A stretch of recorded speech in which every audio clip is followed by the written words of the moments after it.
What's up guys, Jay right here. Welcome back to the channel. This is going to be part 4 of the C10 build series, so let's get to it.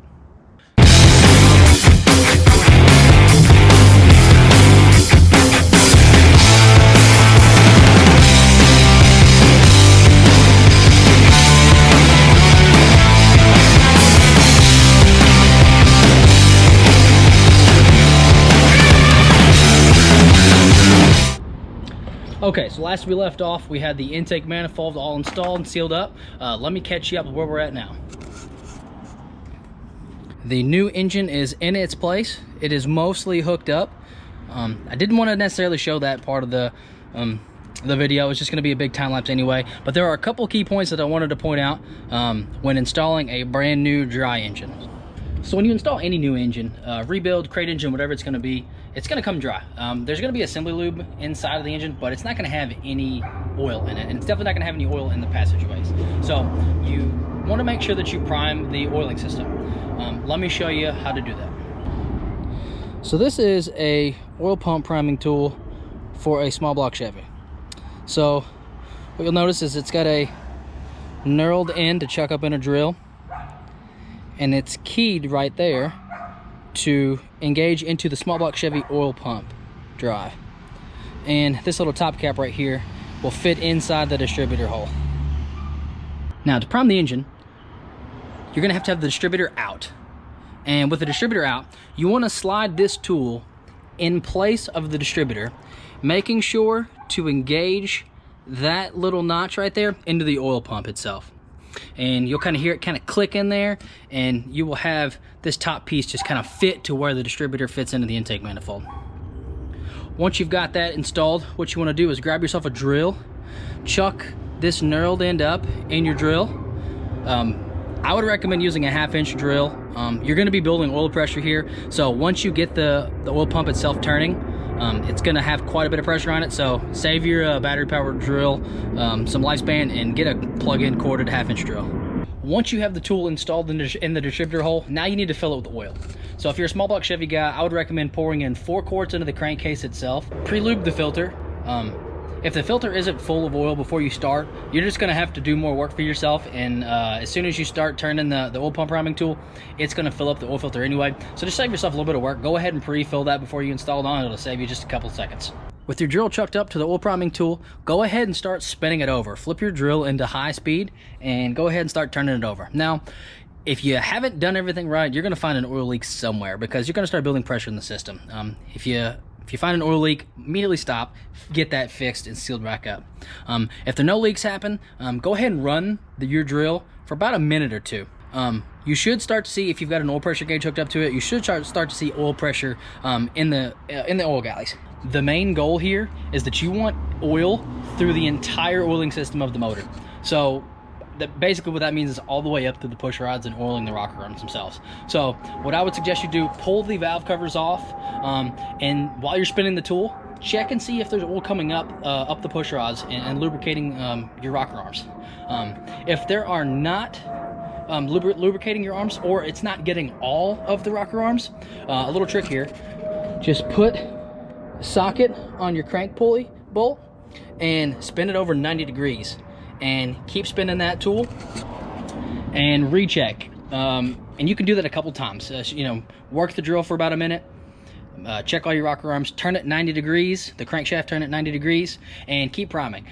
After no more than a few minutes, you should have oil coming up all the rocker arms. If you don't have oil coming up all the rocker arms after a few minutes, let's say 5 minutes of engine priming, something is wrong and you need to figure out what's up. But if everything was built correctly, everything was installed correctly, when you spin that tool over with your drill, you should have oil coming up all of your rocker arms. At that point, your oiling system is primed and ready to go. That's going to ensure that you don't have anything dry at startup. You don't have to wait for the engine to prime. There's going to be no excess wear on the engine on first startup. Once the engine is primed, now it is time to install your distributor. So this is a very controversial topic. A lot of people make this a whole lot harder than it needs to be. So I'm going to break it down to you and make it the easiest that I can. So if you look, I don't know if you can see down here, I have my engine at top dead center on the compression stroke. I've got my pointer lined up with 0 and 0 on the balancer. It is at top dead center. Now, you want to make sure it's at top dead center on the compression stroke. Now, you could be 180 out on that. So to make sure that the engine is at top dead center on the compression stroke, okay, put your finger over the spark plug port on number 1. And as you're turning the motor over, you'll start to feel air rushing out of the cylinder, kind of pushing your finger out in a sense. Once you've gotten to that, you were on the compression stroke. So just keep following that balancer over until it hits 0, and that way you know you are 100% on top dead center of the compression stroke. With the engine sitting at top dead center on the compression stroke, there are 2 numbers that you need to know, okay? Number 1 cylinder and number 6 cylinder, okay? Keep those in mind. Those are gonna make your life a whole lot easier. Number 1 and number 6 refer to the directions that you want the distributor button pointing to, and the vacuum advance canister. So, whenever you drop that distributor in, okay, there are 2 things that have to happen. You have to align the gear of the distributor into the gearing with the camshaft, and you also have to align the bottom of it with the oil pump. So where the 1 o'clock part comes in play is where the distributor has this point on it right here. You can see it kind of pointing out like that, okay? You want to face that pointer this way, pointing at your number 1 cylinder, okay? So whenever you're sliding this in, okay, you'll be able to spin this, okay? You'll be able to spin this. Whenever you slide it down, make sure that whenever it is fully seated, that you've got the button pointed, the rotor itself pointed right at the number 1 cylinder. And if it's a little bit off, it'll probably be maybe pointed somewhere down the middle here, or maybe pointed at 3 and 5 cylinders over here. That's not right. So you want to make sure that it's pointed at number 1 with your piston, number 1 piston at top dead center on the compression stroke. So you might have to play with it a couple times. If you're off, just no big deal. Just pull it back up, slide it over, try to engage it a tooth over to make sure that it points at that number 1 cylinder. So with the rotor pointed at the number 1 cylinder, you want to make sure that you have this vacuum can installed roughly towards your number 6 cylinder right here, okay? So boom, roughly at number 6, all right? And install your hold down just tight enough to where it holds things in place, but you can still spin it. Now, number 6 is just going to be a guideline to get your engine installed. You're going to have to set your initial timing once you start the engine up, but this will get you close. So with the rotor pointed at the number 1 cylinder at its top dead center on the compression stroke, and the vacuum advance canister pointing towards the number 6 cylinder, your distributor is installed right. So that is the essence of installing a distributor. Not too difficult. A lot of people make it out to be a whole lot harder than it is. Don't overthink this. Just remember 1 and 6, and that'll get your base timing in the ballpark. Enough to fire the engine anyway. Another point that you want to note before first fire up is your carburetor needs to be full of fuel. You don't want to have to be running this thing, cranking it over for 30 seconds to a minute before it has enough fuel in the bowls to fire. At that point, you're gonna have wiped out most of the assembly lube, and you're gonna be just kind of running it dry. It's not really the best idea on a brand new motor. So if you have a mechanical fuel pump like me, you have a little bit more work involved. Electrical fuel pump, just go ahead and cycle the key a couple of times and check your sight glass on your flow ball, and just make sure that you're full. Once you're full, your engine is ready to fire, and should fire up pretty easily if you've got your timing set and your fueling is somewhat correct. Now, if you have a mechanical fuel pump like me, it's a little bit more difficult. So I got lucky when I pulled this carburetor off, and I was very gentle with it, and I didn't spill much fuel out of the bowl at all. I don't know if you can see, but there is still fuel in that sight glass right there. Now, if you are installing a brand new carburetor and it's dry, or you can't see fuel in your sight bowl, what you need to do is you need to fill this bowl. And the way that you do that is through the vent right here. So, I don't know, get you a little bitty funnel, a cup, some sort of way that you can, and you need to fill this bowl through the vent right there, just until you can see it through the sight glass. So that's going to help you with your first start. It's going to make it to where you don't have to crank this thing for 30 seconds a minute, sometimes even longer, before it fires. Wipe away all that assembly lube and just have your motor spinning over dry. So make sure that you do not do that. Make sure that the carburetor itself is primed just the same way that you prime the oiling system in the engine.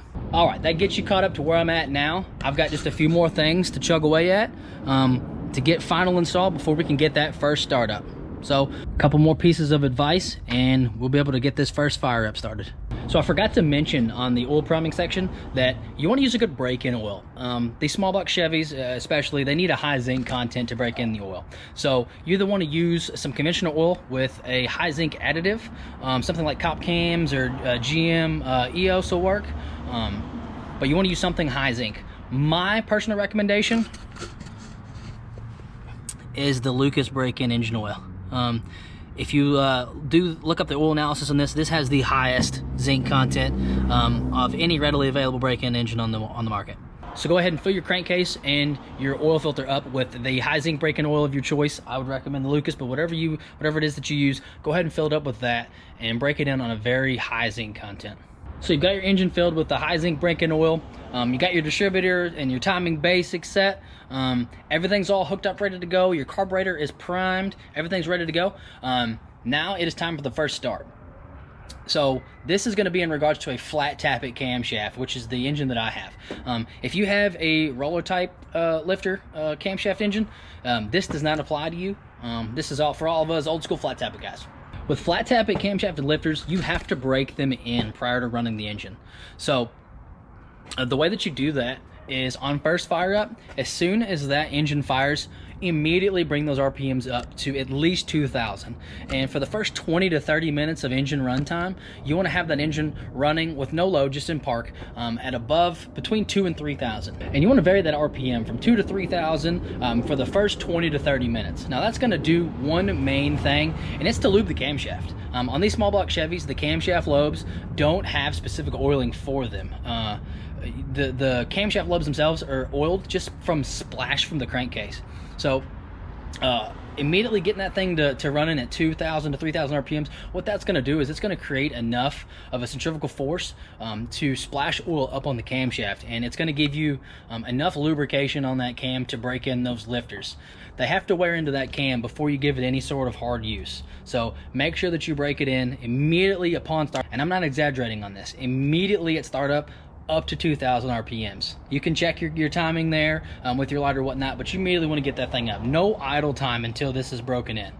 During that first 20 to 30 minutes of camshaft break-in, you want to make sure that you check for oil leaks, coolant leaks, anything that's fuel leaks mainly too. You don't want to catch the damn thing on fire. But yeah, just make sure that while it's running, you've got your keen hawk eyes on the damn thing.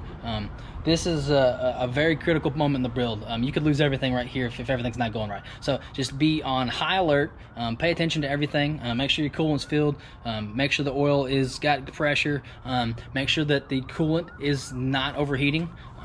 Now, on that 20 to 30 minute break-in time, if your engine is running hot and you can't get 20 to 30 minutes on the first fire up, that's fine.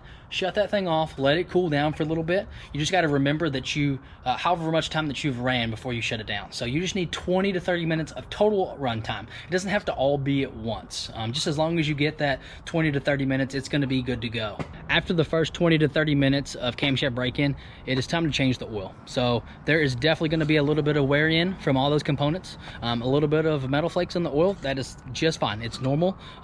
That's why you want to change your oil now before you do your break-in driving.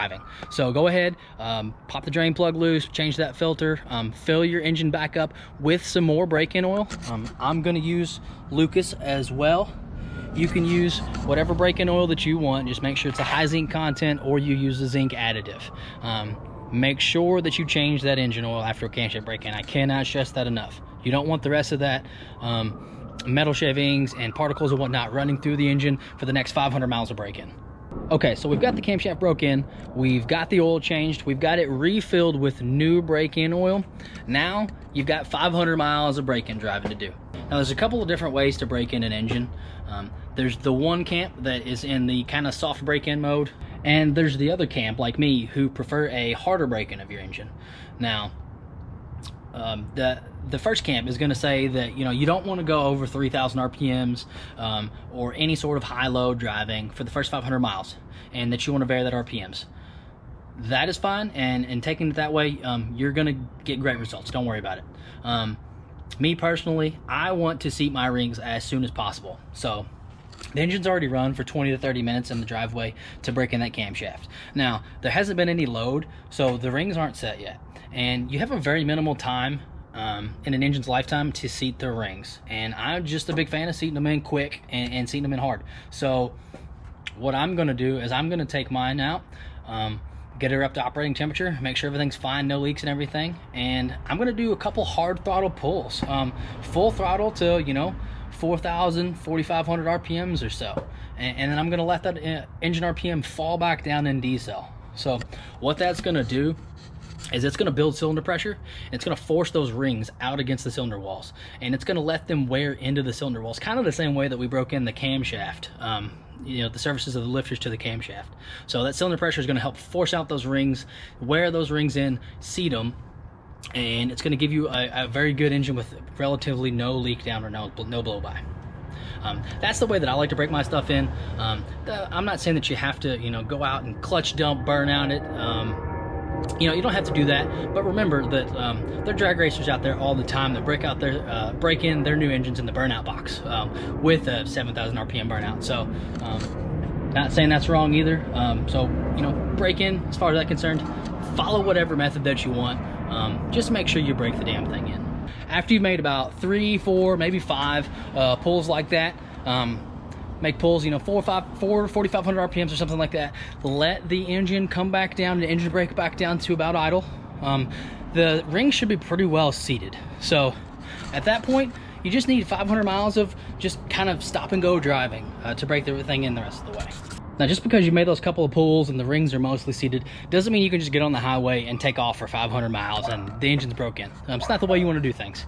City driving is going to be your best bet here. So, you know, stoplight to stoplight, you know, somewhat urban driving, just anything that's just not constant, steady RPM cruising down the highway is going to be your best bet here. So I say 500 miles, 200-300 would be fine, but just basically you want to go 500 relatively you know, city style miles, and you want to go ahead and change the oil again at 500 miles. So new oil, new filter. At this point in time, the engine should be totally broken. You don't need any break-in oil anymore. You can go ahead and fill it with your favorite flavor of motor oil, and you're good to go there as far as the engine's concerned. Now, it's your engine, your build, so you get to make the executive decision on how you want to do things for break-in. This is just my personal opinion on how you should do things and just kind of educating. So please, by all means, it's your money, it's your project. Break the thing in how you would like to break it in. You're going to be the one that's got to be comfortable with it. So don't let me sway you one way or the other. Do whatever you feel comfortable with.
And with that right there, ladies and gentlemen, we have a broken in flat tappet camshaft. No casualties, nothing like that. I'm gonna go ahead and change the oil, get the 500 miles of braking.